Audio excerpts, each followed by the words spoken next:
No, not Tuesday, Wednesday, y'all. Wednesday. I got mixed up. Today is Wednesday.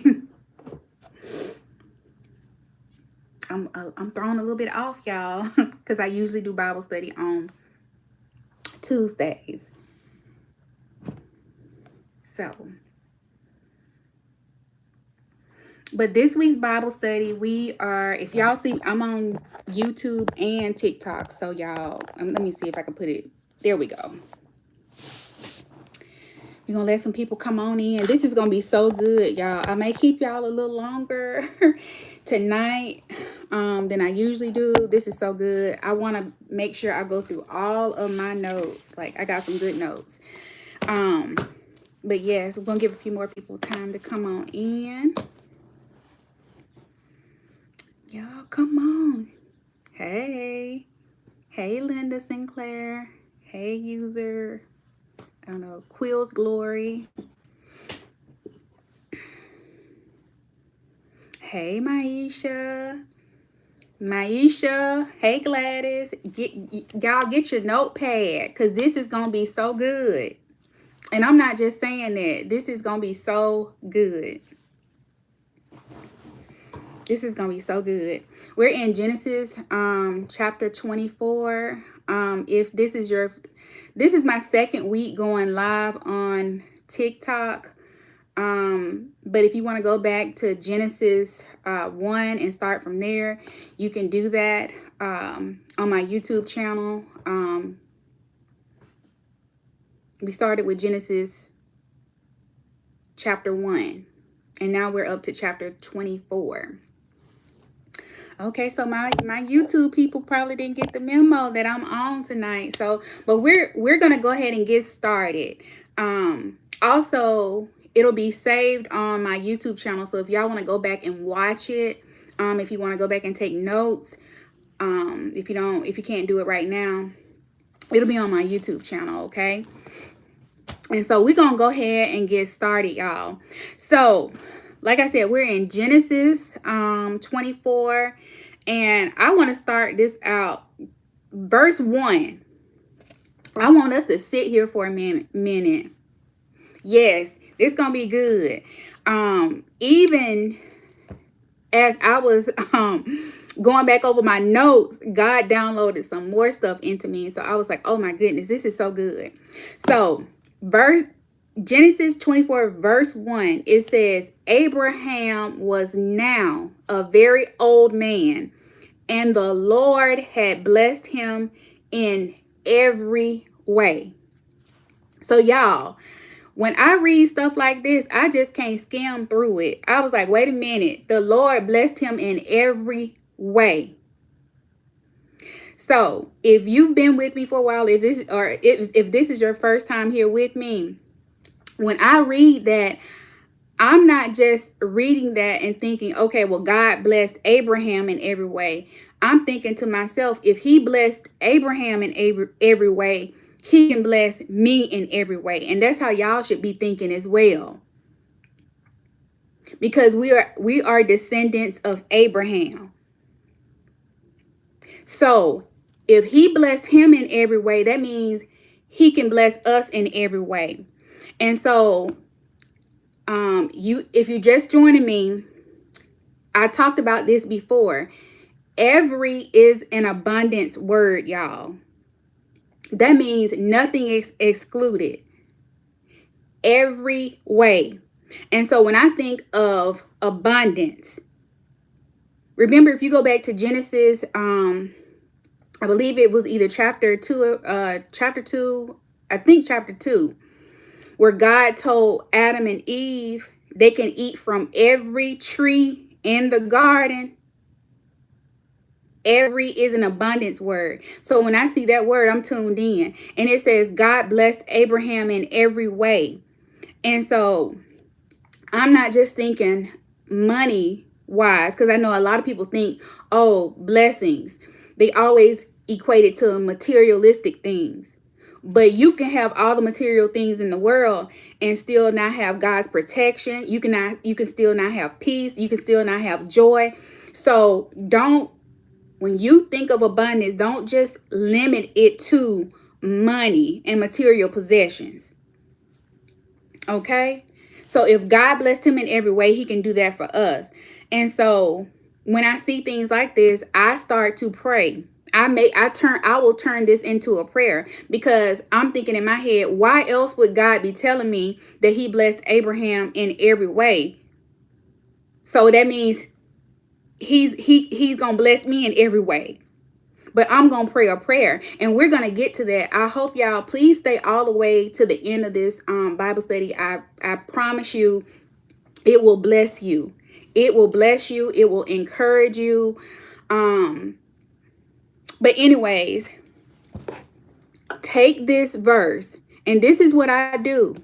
I will look at a verse and I'll be like, okay, God, I'm having a conversation with God, because remember, it starts with relationship. It starts with the relationship with God. It doesn't matter how much we study the Bible. You got to have a relationship with God. And I'll be like, okay, God, this says that you blessed Abraham in every way. Then I start praying things like this. God, please bless me in every way. Now, I don't know what every entail, but I know that every is an abundance word. And when I go back and I look at Abraham, when you go back and you study Abraham, starting from the book of Genesis, you can see, and I've got them written down here, and we're going to talk about it, because I don't want y'all to be like, well, I don't know, like what does that mean for me? Like, I want y'all to see it in writing in the Bible. Like, I want you to see it in words. And we know that God does not go back on his word. He's a covenant keeping God. So just think about that. So these are the things that I wrote down: abundance, peace, joy, protection. He was wealthy. God promised him a son. And also it says, in this verse, it says he was a very old man. But if you go to chapter, I think it's in Genesis chapter 15, verse 15, it says he lived to be at a ripe old age. And so we are descendants of Abraham. Genesis 12, verse 3. Let's go back to it for a second, because I need y'all to see this. Genesis 12, verse 3. I will bless those who bless you and curse those who treat you with contempt. All the families on earth will be blessed through you. So God has already told him, everybody, all the families on earth will be blessed through you. Then I want y'all to see it in verse 7. It says, then the Lord appeared to Abram and said, I will give this land to your descendants.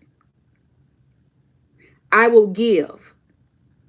He didn't say I might. He said he would.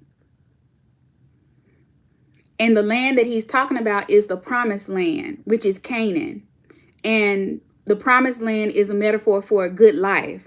So God is promising that I'm going to give all of your descendants a good life. Now, some of y'all might be thinking, okay, wait a minute. I'm not living a good life. Come on, because let's be real, y'all. Let's be real. Is there anybody on this live that's thinking I'm not living a good life? Because we need to talk about that. Because I don't want to just tell y'all something and then you be like, well, maybe that can only happen for people in the Bible, or that can only happen for certain people. No, if you are a descendant of Abraham, God is saying, I will bless you. But that's something that you have to believe.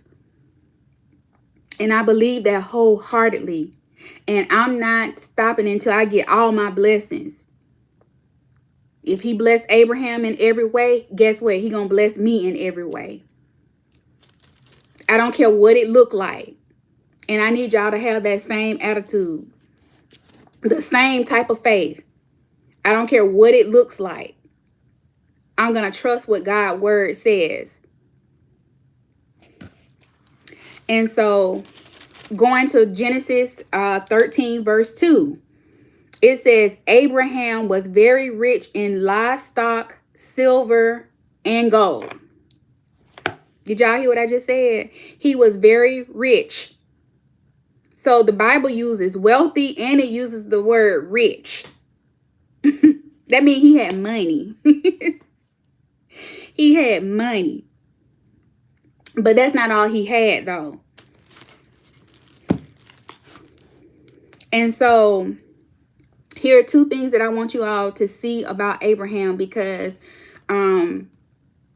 the blessings are attached to our obedience and our faith. In Genesis 12 verse 4, this shows that Abraham was obedient. So when I'm thinking about this, I'm thinking, okay, am I obedient? Have I done everything that God has told me to do? We're in 12 verse 4. And I'm going back and forth, you all, to show you all, I'm just not saying this, that it's written. So Abraham departed as the Lord had instructed, and Lot went with him. Abraham was 75 years old when he left Haran. So there you go. This is showing that Abraham was obedient.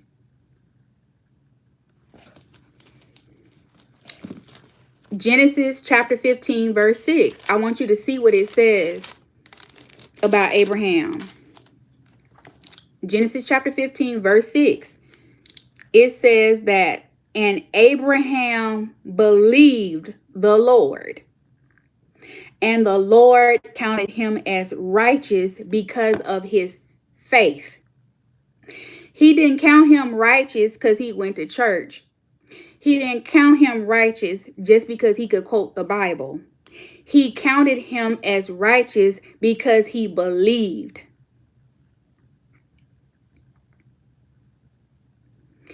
And I need y'all to get that, because so many times when the Bible uses words like righteous and holy and godly, we automatically think perfect. We automatically think, oh, I go to church. Oh, what makes you righteous is the clothes you wear. It ain't got nothing to do with it. I'm telling you right here what it says. The Lord, and Abraham believed the Lord, and the Lord counted him as righteous because of his faith. Now, Abraham is known as the father of faith. And so don't leave me just yet, y'all, because I need y'all to see something. Abraham was not a perfect person. We are not perfect either. We're all imperfect people, and we're all going to fall short. And so when a lot of times when Abraham gets discussed, nobody ever talks about it. May be mentioned here and there, but most of the time when he's talked about, it always talks about him being the father of faith, or him being obedient and going where God told him to go. Yes, I just saw that restored by Jesus. The blessings of the Lord maketh rich. We have to be in alignment to his promise, which is obedience. Exactly. And Abraham was in alignment. But I also want you to see that he's not a perfect person. That's why it's so good to have a study Bible, so you can see where it lists the strengths and the weaknesses of some of these people in the Bible. And so what I want you guys to see, because I think a lot of times we get discouraged about going to God and having a relationship where we can go to him and come to him, as who we are. Remember, he was Abram first, and then he became Abraham. That was a spiritual transformation. So Abram wasn't perfect. We aren't perfect. He wasn't always the best version of himself. And I'm not just saying that, because Abraham also had fears. He would often, and when I read that, or when you read that, you should know that if Abraham had moments of fear, or he had moments where he doubted God, so will we. The Bible tells us that we're going to fall short. So we're going to have moments where we have doubts, and we're going to have moments where we have fear. But I want you to see that it didn't paralyze Abraham, even though he felt that way. And also, I want you to see that he didn't always make wise decisions. If you go back to Genesis chapter 16, Abraham did not always make the wisest decisions. He and his wife concocted a plan. Really, it was the wife to have a baby with his Egyptian servant. So that was not a wise decision. And so when I read that, I'm like, okay, he made a mistake. He didn't make, that wasn't a wise choice. And sometimes we're not going to always make the wisest decisions either. So yes, he was obedient. Yes, he was a righteous man, but he also made mistakes too, just like you and I. And so I hope y'all get that. Because as we're like reading or studying the Bible, I think we tend to sanitize the Bible. These people were human beings just like we are. They were made in the image of God just like we are. So I just want y'all to see that. He fell short just like we do sometimes. But even though he experienced fear, or he had fear and doubts, he still was faithful. He didn't let the fear paralyze him. Because he could have stayed home with his father. Y'all missed it, but I talked about that. Abraham's father being on his way to Canaan didn't even make it. And you're going to see in this chapter, chapter 24, where Abraham says, my father called me, God called me from my father's home. And he went and didn't know where he was going or what it was going to look like. So, all right, y'all, let's move on, because this gets better. So, I want to note verse 3. So in verse 3, he tells him, swear by the Lord, the God of heaven and earth, that you will not allow my son to marry one of these local Canaanite women. And so I looked at that and I was like, well, okay, well, why does the Bible mention that? So the Canaanite people worshiped other gods. Remember, I told you the same thing happened with Abraham's father. He worshiped other gods. And so he tells him, like, swear that you won't let my son marry one of these Canaanite women.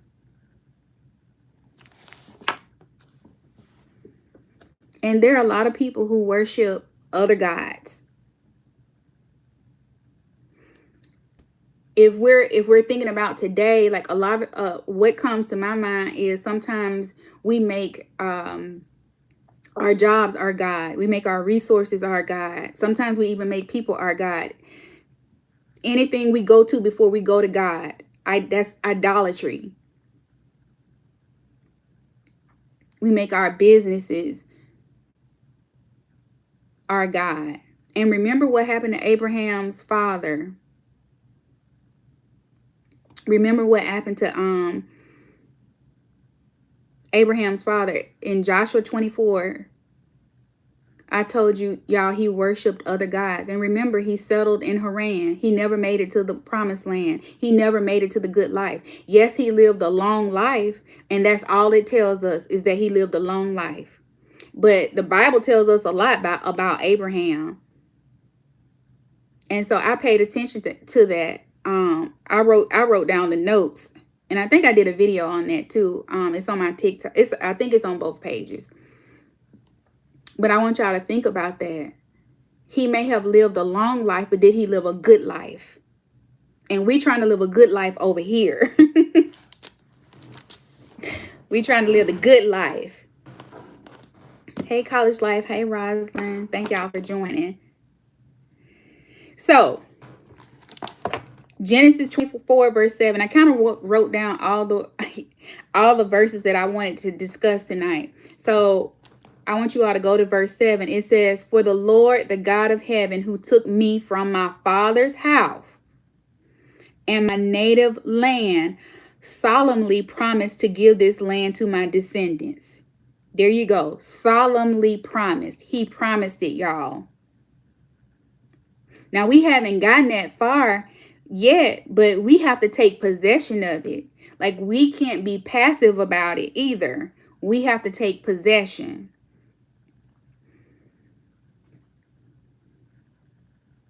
And I know And we take possession through obedience, doing whatever the Lord has told us to do. Doesn't necessarily mean it's gonna be easy. It's gonna be hard. And I want you to think about it, like how hard it probably was for Abraham just to pick up and leave his father, leave his brother. And the nephew just said, I'm coming with you, uncle. I ain't staying here. And guess what? He was blessed too. So he made the right decision. He followed his uncle. He was like, oh, I'm going with you. And I haven't read this so far, but I don't know. Maybe Nahor, which was Abraham's brother, we know his father worshipped other gods. Maybe Nahor did too. We're going to talk about that a little bit later on in this chapter, but I just want y'all to hold on to these names. Like, please remember these names, y'all, because they are so important. And it's like the Bible is like a puzzle, and the pieces just start to fit together. And all the things that you probably been thinking about and wondering about, you can be like, oh, okay. So please make sure, like, just hold on to these names. If I mention names, they important. It's something that you probably should remember or should know. And so the other thing that I noted here also, he said, and this is the other part of verse 7, he said, he will send his angel ahead of you, and he will see to it that you find a wife there for my son. And I think that's so important because that's mentioned all throughout the Bible. Listen, we're in Genesis. Genesis means beginning.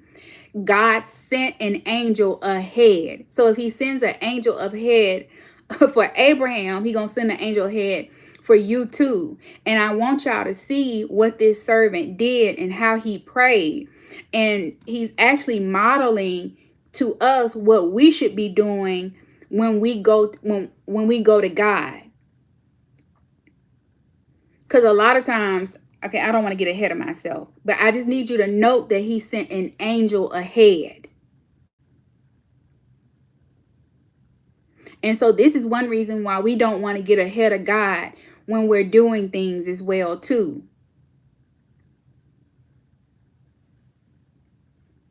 We don't want to get ahead of God.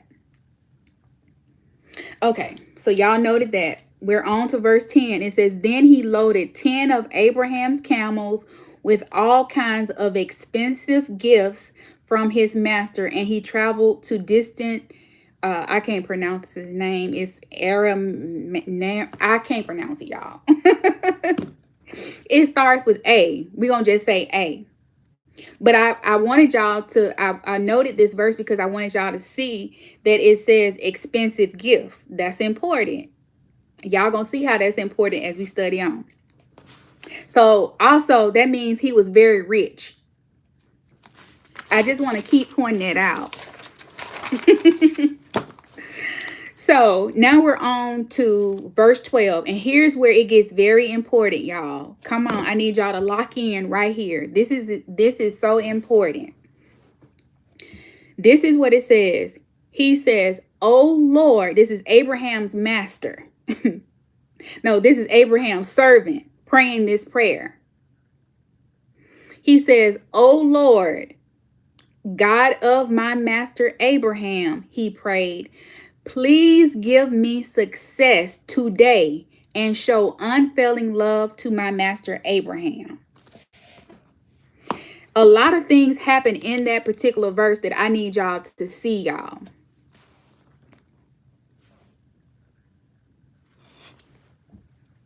First of all, there's a prayer. He asked God, he said, basically what he was asking for was guidance. He was asking God for guidance. This is the prayer he prayed. He said, give me success today. He wasn't worried about tomorrow. He wasn't worried about next week. He just said, God, give me success today. He focused on the day. And he asked God for guidance before he started. Now, This is our clue right here. Before we start anything, before we go to school, before we start the business, before we start doing whatever it is that we're supposed to be doing, before we get married, we need to ask God for some guidance. And we're going to see how this actually ended up. I want y'all to see how this actually ended for Abraham's servant. And this is, oh my goodness, it's so good, y'all. It's so good. Also, I want y'all to note that the prayer wasn't selfish.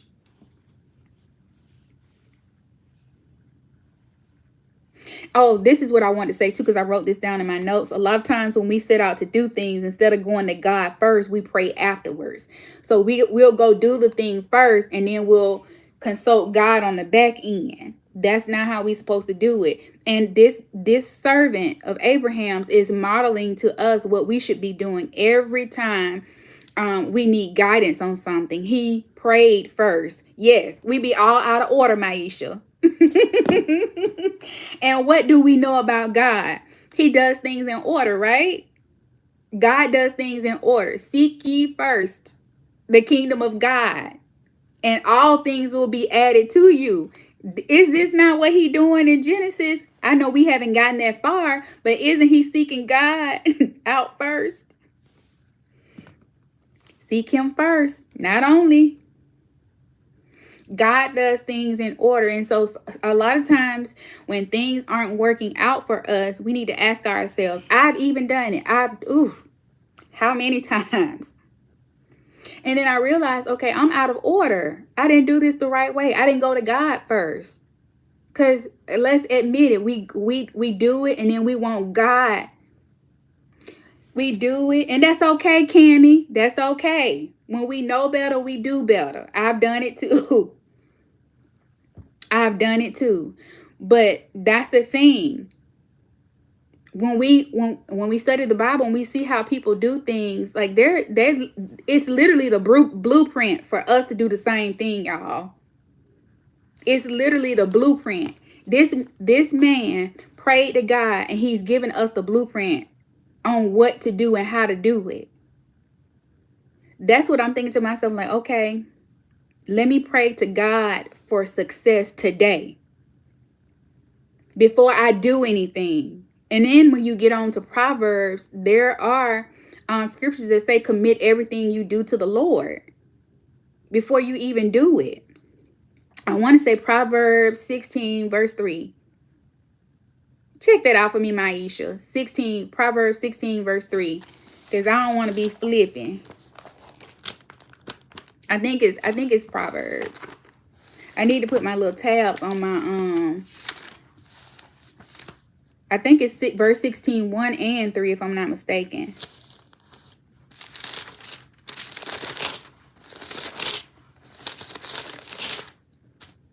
Oh, verse 16 says, we can make our own plans, but the Lord gives the right answer.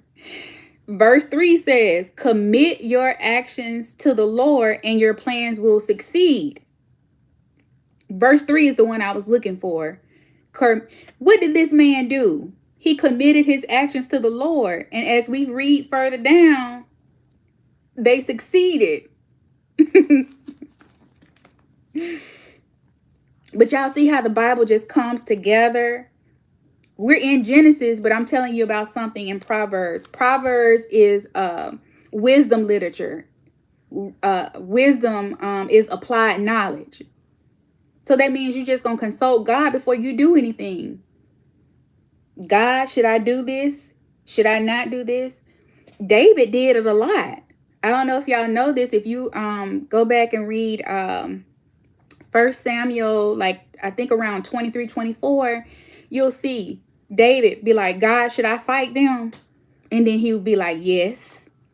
That's what relationship looks like. You going to God first and you asking him, should I do this or should I not do this? That's what it looks like. That way we don't experience unnecessary stuff. So, but yes, verse 12, this man prayed, is giving us the blueprint on how to pray. Asking for guidance first. And remember, Abraham had already told him God is going to send an angel ahead of you. So the angel going to go ahead and we going to pray. And it's going to turn out in our favor. And so I want you to see in verse 14 that the prayer was very specific and detailed. Because if you go to verse 14, it says, "This is my request. I will ask one of them, please give me a drink from your jug. If she says, yes, have a drink, and I will water your camels too. Let her be the one you have selected as Isaac's wife. This is how I will know that you have shown unfailing love to my master Abraham." This man gave a specific request. He gave details.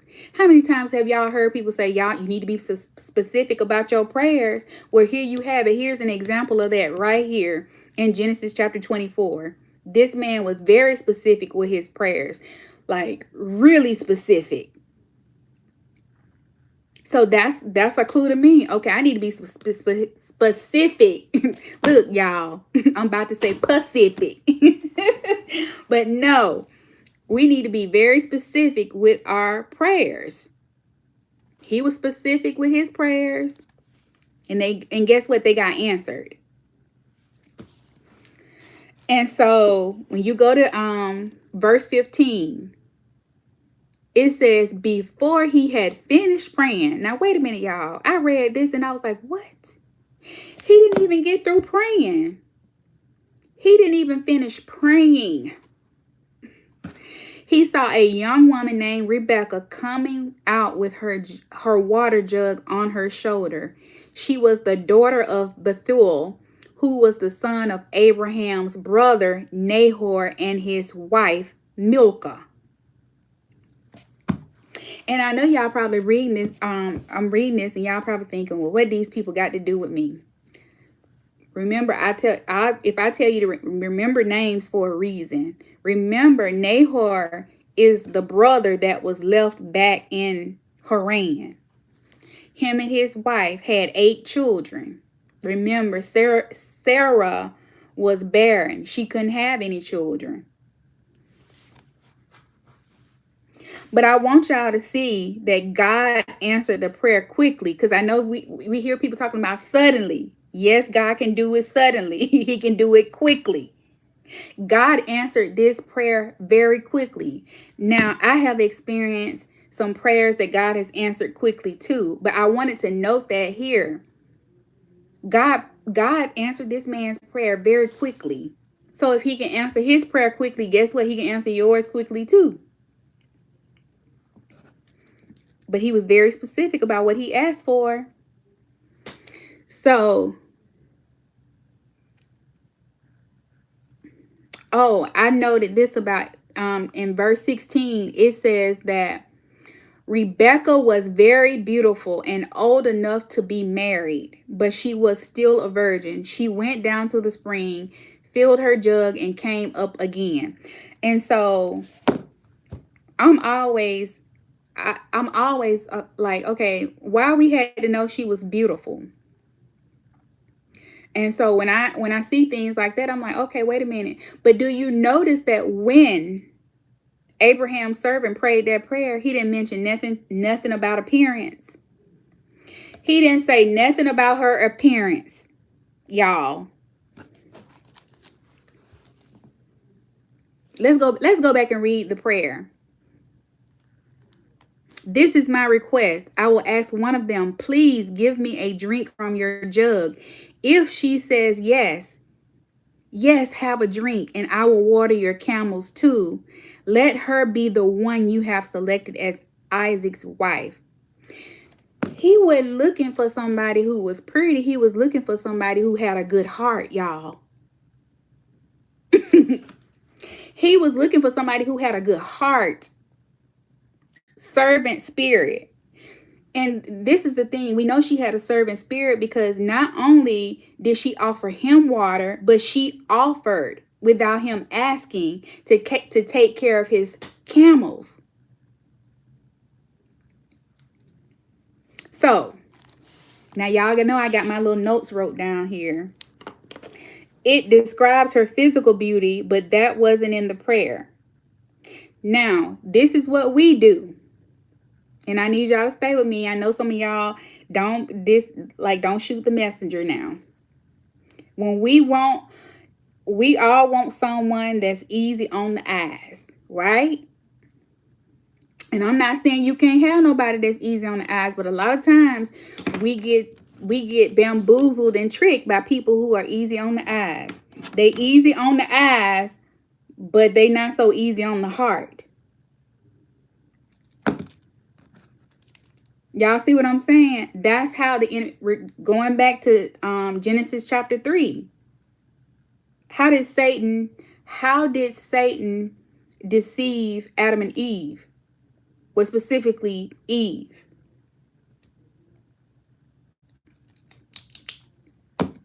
She looked at the fruit and she saw that it looked good. That means everything that looked good ain't good for us. Yes. So looks can be deceiving, right? But she was beautiful, but she also had a servant's heart. So it doesn't mean that we have to settle for somebody who's not easy on the eyes. I just wanted y'all to see that. Don't let that be the only thing that captures your eye. We're talking about Genesis chapter 24, the Bible. So when you praying to God, okay, God, can you send me somebody easy on the eyes and who has a good heart?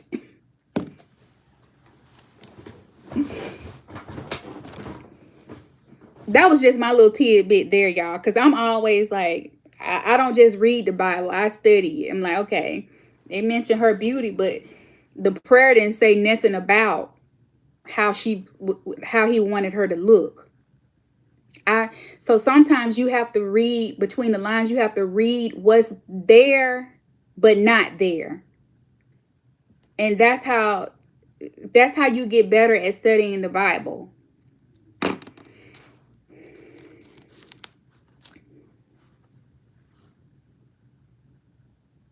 So I hope y'all understand it. So now we're gonna go to and she goes on. It says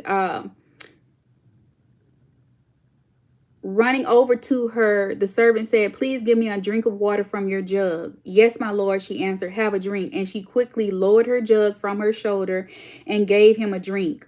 Now, I didn't know this, but I want to tell you what my Bible says. It says that the pots that were used for carrying water were large and heavy. And it says a thirsty camel drinks a lot of water, up to 25 gallons after a week's travel. Seeing Rebecca go to work, Eliezer knew this was a woman with a heart for doing far more than the bare minimum. Did y'all hear that? That's what this Bible be giving you so many details. Like, I love it. And then it asks, do you have a servant spirit? When asked to help or when you see a need, do you go beyond the minimum? So she didn't just offer him a drink. She offered a drink for the camels too. And them jugs were heavy. So it wasn't like no little water jug that we go and get from the grocery store, y'all. They were big, heavy jugs. Now, how many of y'all been like, "Yeah, you better water your own camels"? I ain't going to get no water for your camp. Come on now, let's be real. You better get some water for your own. And then he was a man too. She could have easily said, "Here's a jug. Come on with me and fill your jug up for your camels." Come on now. How many of y'all would have done that?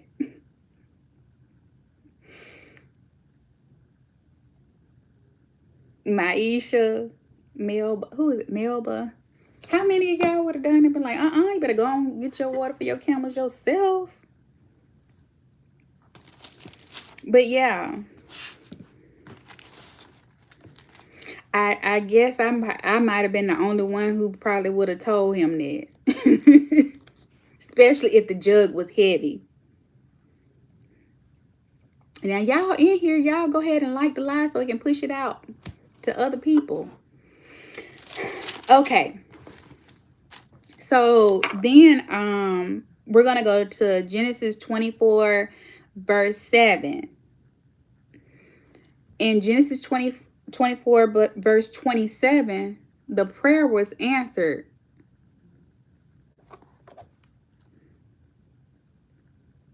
Was it 27? Yeah, 27.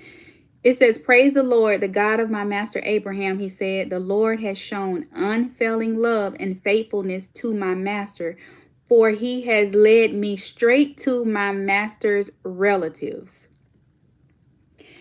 So, do y'all see how he asked for guidance and he got it? And I immediately thought, where God guides, he provides. Sent the angels ahead of him and guided him right to where he needed to be. Guided him right there. This man prayed a specific prayer that wasn't selfish, asking for guidance, and God answered the prayer. But what I want y'all to see is that he didn't pray some extravagant prayer, long prayer. He prayed a prayer that was very specific to his needs, and God answered it. And that's what we should be doing.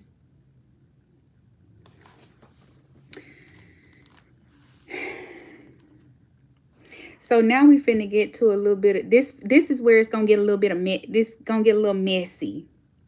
This is a little. Yes, I sought the Lord. He heard and he answered. Yes, that's exactly. And how do you think those people be coming up with these songs? And that's actually all throughout the Bible.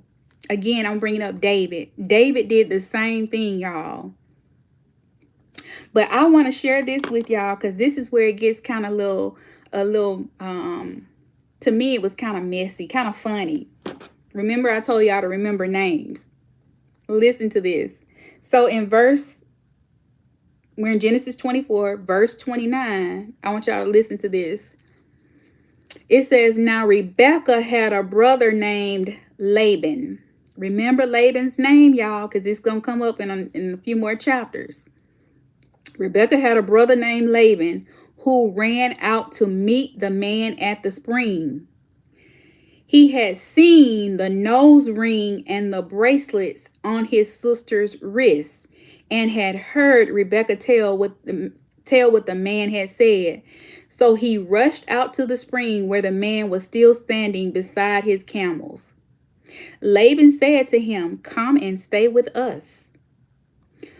You who are blessed by the Lord, why are you standing here outside the town when I have a room all ready for you and a place prepared for your camels?" Okay.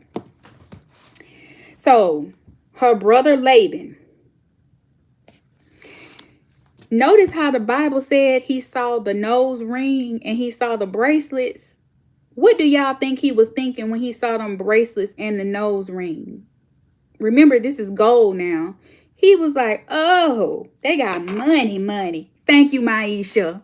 He was like, "They got money." Y'all ever seen that? There's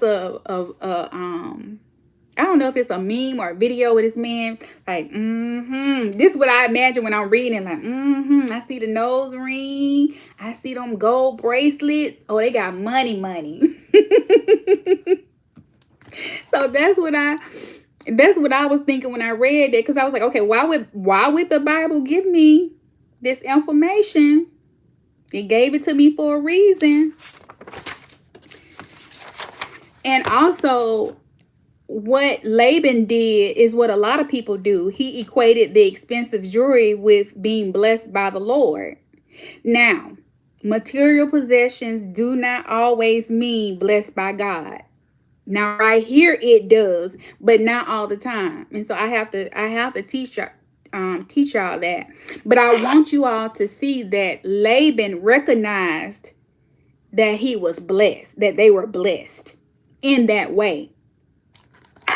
Because we're not going to discredit that, because this wealth came from God. Not all wealth comes from God.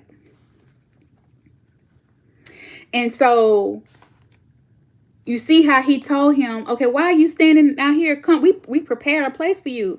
So remember, Rebecca did it from a servant's heart. Why do you think Laban did it? He wasn't doing it from a servant's heart. He was an opportunist. And as we study further, you're going to see that. Thank you. Thank you, Miss Izzy. Selfish gain. Thank you.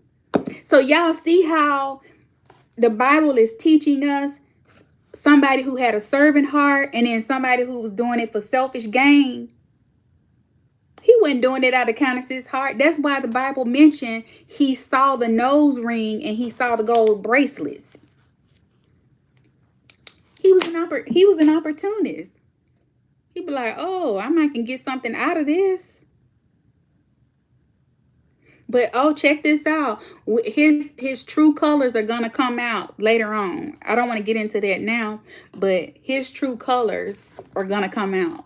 So remember that name, Laban. And so then I skipped on to we're going to go to verse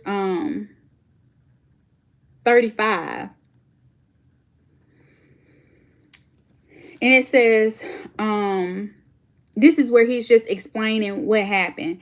It says, he said, I am Abraham's servant, he explained, and the Lord has greatly blessed my master. He has become a wealthy man. Here it again is mentioning how wealthy Abraham was. Now, I just did a video not too long ago about the Bible repeating itself. So why do you all think that it keeps repeating? Abraham was a rich man. Abraham was very wealthy. To me, God is not telling me that just to tell me Abraham was wealthy. He's telling me that because yes, thank you, Maisha. It's constantly repeated over and over and over again. I take note of things like that. I'm like, okay, noted. Noted. God telling me for this. He telling me this for a reason. And when I feel like I keep seeing this over and over and over again and I'm paying attention to it and I'm honing in on it, that's God telling me, hey, Sonia, you about to be a wealthy woman. Yes. And we talked about that. Obedience brings the blessings.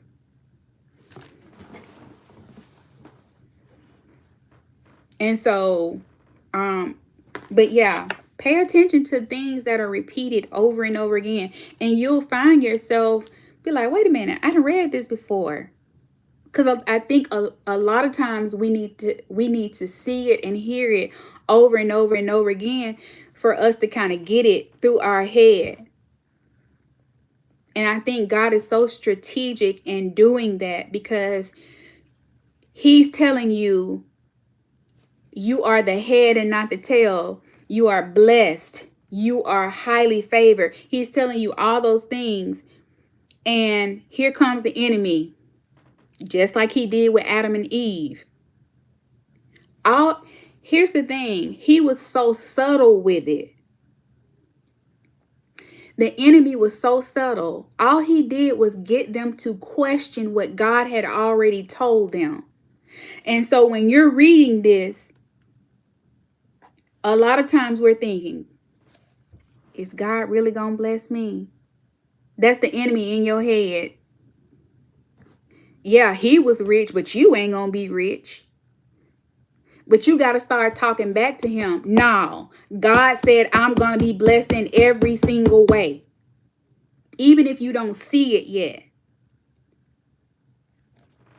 Don't accept anything else. I'm not accepting anything else. God is going to bless me in every way. Every way. And it's the same thing with, restoration, redemption. Those words are resurrection, renew. Those things are repeated over and over and over again because it's giving you a picture. Basically, when we study this, when we're studying things like this, it's giving us a picture of what God can do for us too. God is not just saying, oh, I blessed Abraham. He's like, nah, I blessed him. I'm going to bless you too. I'm God. I can do it. And I can do it suddenly. I can do it quickly.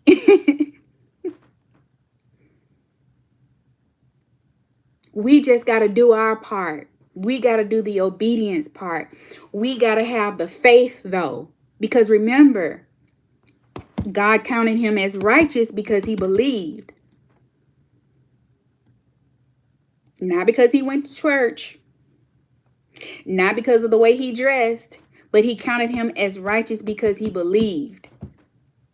Yes. Yes, Miss Izzy. So, all right, y'all. We're getting toward the end. It's almost 6:51. So, Genesis 24 verse 40. So this is what I want you all to see. It said, he responded, the Lord, and this is talking about Abraham. Well, I'll read verse 39. It says, but I said to my master, what if I can't find a young woman who is willing to go back with me? Remember, he's gone to find Isaac a wife. And he asked Abraham, well, what if I can't find anybody? Look at what verse 40 says. He responded, the Lord, in whose presence I have lived, will send his angel with you and will make your mission successful.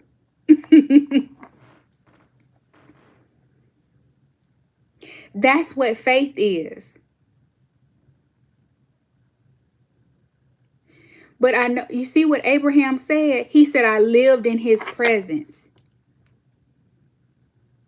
All these things happened because Abraham lived in God's presence. He had a relationship with him. He was obedient. He believed. But remember, I talked about it in the beginning of the lesson, is that he also had moments of doubt. He also had moments of fear. We're going to do the same thing too. You may have moments where you get discouraged. You may have moments where you fear doing the thing that God has told you to do.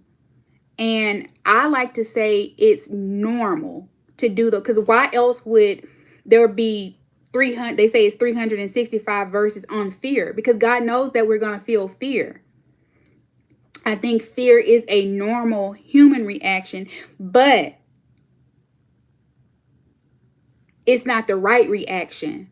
And so we have a God who says that I will correct those I love. So what does he try to do with, how does he correct fear? With courage, right? He tells you to be strong and courageous.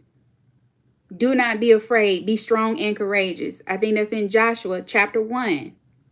And listen, if you go to Joshua chapter 1, y'all, it's repeated again, over and over and over again. Let's go to it. Joshua's after Deuteronomy. I want to show you where it's repeated over and over and over again. And ask yourself, why is it repeated so many times? Yes, thank you. Remember, Miss Izzy, I'm glad you said that, because it goes back to us taking possession of the land, taking possession of the good life that God has promised us. So in order to do that, you're going to have to be strong and courageous, because no matter what you do, it doesn't matter what it is you do, you are going to be met with opposition. You're going to be met with adversity. And I'm pretty sure, I know I've experienced a lot of opposition and adversity. But you have to fight through that. You have to get through it. That's why he says be strong and courageous. Joshua chapter 1, verse 6. Be strong and courageous, for you are the one who will lead these people to possess all the land I swore to their ancestors I would give them. Then in verse 7, it comes back and tells you the same thing again. Be strong and very courageous. Be careful to obey all the instructions Moses gave to you. Then when you go to verse 9, he makes it a command. He commands us. He says, this is my command. Be strong and courageous. Do not be afraid or discouraged. For the Lord your God is with you wherever you go. Yes. And you have to tell them anytime you're going to do anything where God is going to get the glory, you're going to be met with adversity. You're going to be met with opposition. That's just the way it is.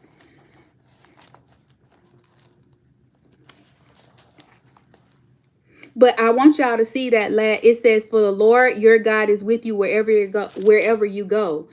Was not God with Abraham? Was not God with that servant? He sent his angel ahead of him. And that lets me know that God is with me no matter where he sends me, what he tells me to do. That I just need to be strong and I just need to be courageous and I just need to do it. And I know a lot of times you just have to do it afraid. You just have to go on and do it afraid. A lot of things I have done afraid. I'm not going to even sit on here and lie to y'all like I have not felt free. I have felt fear. I felt fear starting this Bible study. I've been doing it for a while now, but I was like, what? Me teach people the Bible? I felt fear when I went to nursing school. I felt fear when I started my podcast. I felt fear when I started getting on camera, and doing content like this.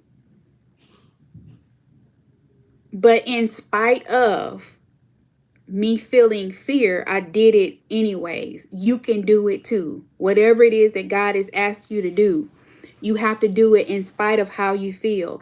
And a lot of times we want to wait till we feel ready. You will never feel ready. It's almost like you have to push through that uncomfortableness. And again, going back to Abraham, people don't talk about it, but come on, there are some people that probably will move away from their family and not have, an issue with it. But there are some people, God may be asking you, hey, I need you to get away from your family. It doesn't even have to be because they're bad people. It might just be that they are a distraction. It doesn't always have to be something bad. It may be that God just needs to isolate you for a while because he knows that family can sometimes be a distraction. There were times when I was in nursing school and I had to study. And it was like they would be having family barbecues and I'd be like, I got to study. Like, I ain't come to the barbecue today. There'll be plenty of barbecues after I get my nursing license. And so sometimes you just gonna have to turn some things down. You're gonna be like, I got stuff to do. And I know that's hard. But in the end, yes, discipline. And you have to pray for that discipline sometimes too. But here's the thing I want y'all to see as well. God didn't just leave them hanging. He was there with them. And I think that sometimes we forget that whatever we're doing or whatever he's asked us to do, he's not asking us to do it alone. He's not asking you to know everything, know how to do everything. Because this stuff I still don't know how to do. And I'm like, okay, well, I'm just going to go on. I'm going to try something. You know what I'm saying? And then there are some things that I'm still working the courage up to do. And so I totally get it, y'all. I get it. And so I wrote down Genesis 42. I said the prayer. So it says, so today when I came to the spring, I prayed this prayer. O Lord, God of my master Abraham, please give me success on this mission. And so I just want to stop right there and ask y'all, what is your mission? What does God ask you to do? Each and every, I don't care who you are, each and every one of you, you have a mission. You have something that God has put on inside of you, something God wants to use. I don't know what it is. That's why I always talk about relationship, staying in close proximity, you know, with Jesus, because that's how you're going to know what it is he wants you to do. Remember, I know y'all, if you're on TikTok, you probably haven't been with me for a while, but I talk about that with Noah. Noah was not a carpenter, but he built a boat, y'all. So God is not even asking you to have the skill. He's asking you to commit first. And I think I just did a video on that too. When Jesus called his disciples, he wanted a commitment first. Obedience takes commitment. Obedience takes surrendering, like, and doing the thing that God wants you to do instead of the thing that you want to do. I surrendered because let me tell y'all, I never wanted to teach anybody the Bible. That was not on my radar, but I love it. I enjoy it. I would prefer to be on a Zoom than be on camera like this, to be honest with you all. So God is not going to always give you the thing that you prefer to do. And I'm telling you, if you feel uncomfortable, if you feel way out of your comfort zone, that's probably the thing that God is calling you to do.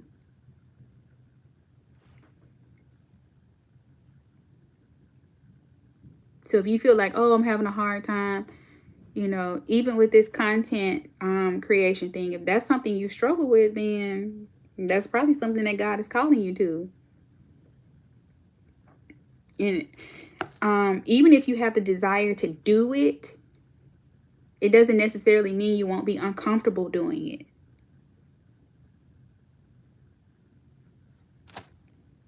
But yeah. And then the last thing that I wanted to note is in verse 45. And I feel like this is so important. It says, this is Abraham's servant. He says, before I had finished praying in my heart, I saw Rebecca coming out with her water jug on her shoulder. She went down to the spring and drew water. So I said to her, please give me a drink. He's just going back and retelling the story. I have the Life Application Study Bible. And it's so easy.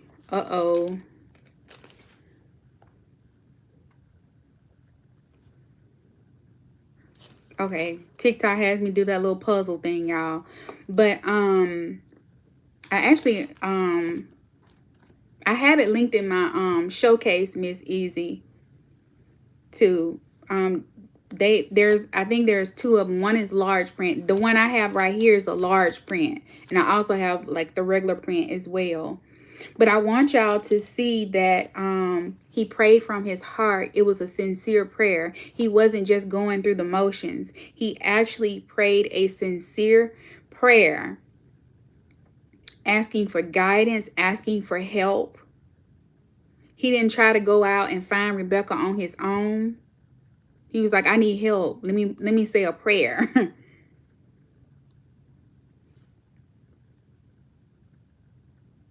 And he was successful. He was successful. And so if you continue to read on, it just says that Rebecca agreed to go. Rebecca agreed to go with them. And when she saw Isaac, it was pretty much almost like, it doesn't say that, but it's almost like it was love at first sight.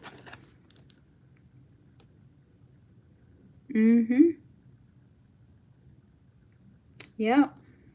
And that's it. But the main thing that I wanted you all to get from this Bible study is that Abraham was blessed in every way, and that prayer that his servant prayed and how God answered the prayer. But go back and study chapter 24 and read it with like fresh eyes. Like even me going back over my notes and going back over the scriptures again, I was like, oh, I see something brand new. And I'm pretty sure if you read it like from a month from now and you'll go back and God will show you something else. It's just how God works. So I know we're studying the Bible and we see these words, but sometimes God shows you something that's not necessarily written in the text. It's not something, not like he's just adding stuff to it, but he's trying to get you to see and look at things in a different way. And so as we're studying, I want y'all to get in a habit of, because the Holy Spirit prompts me to pray certain things. When I study the Bible, I'm like, oh, wait a minute. It prompts me to pray. And don't be, different revelations, but the message be the same. But I hope y'all, when y'all study, like, don't just be like, well, oh, he did it for him. No, be like, okay, God is showing me this. I'm seeing this because this is something that he can do for me as well. But I know that I have to be obedient, and I also know that I have to believe. I also need to remain in close fellowship with God. Because when you go back to Genesis 12 and you read up to 24, you see everything that Abraham did. You see everything that he did. And that is how we study the Bible, and that's how we know what we should do. And again, it all goes back to choice. And God is saying, I'm telling you, if you pray and you pray this specific prayer and you come to me for guidance first. Because remember, again, I know most of you who are on the Bible study, David said in Psalms 23, the Lord is my shepherd. What do shepherds do? They guide sheep. Sheep is a metaphor for God's people. He's saying the Lord guides me. And he didn't just say that. We can actually see him letting God guide him. And also we see what happens when he stepped out of alignment too. But that's a different Bible study for a different day. But I know y'all know what I'm talking about.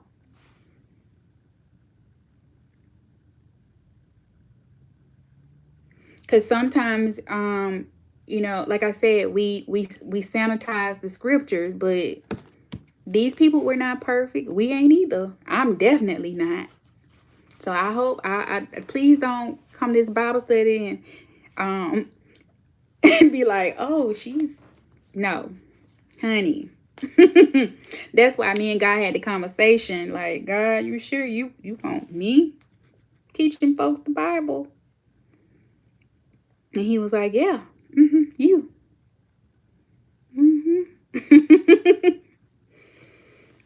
Yep, I was tickled. Yes.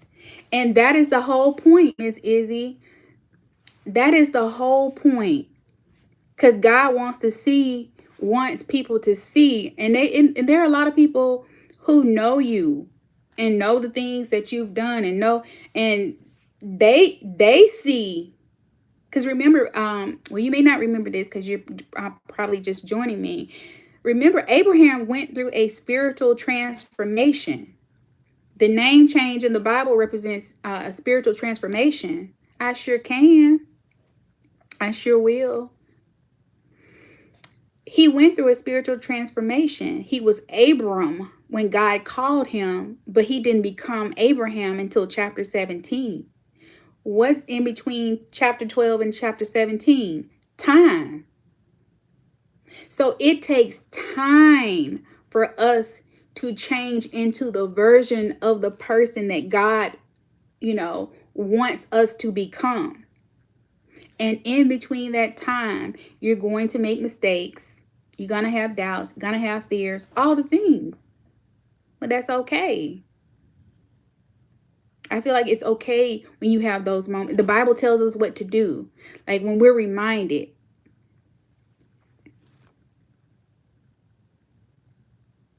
Yes.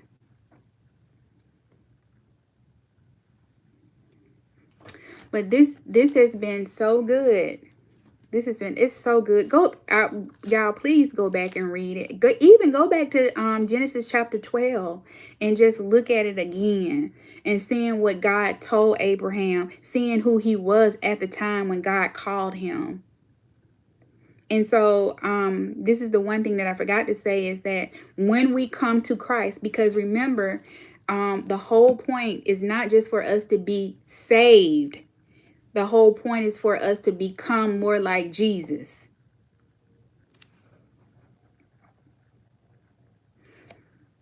The goal is to become more like Jesus.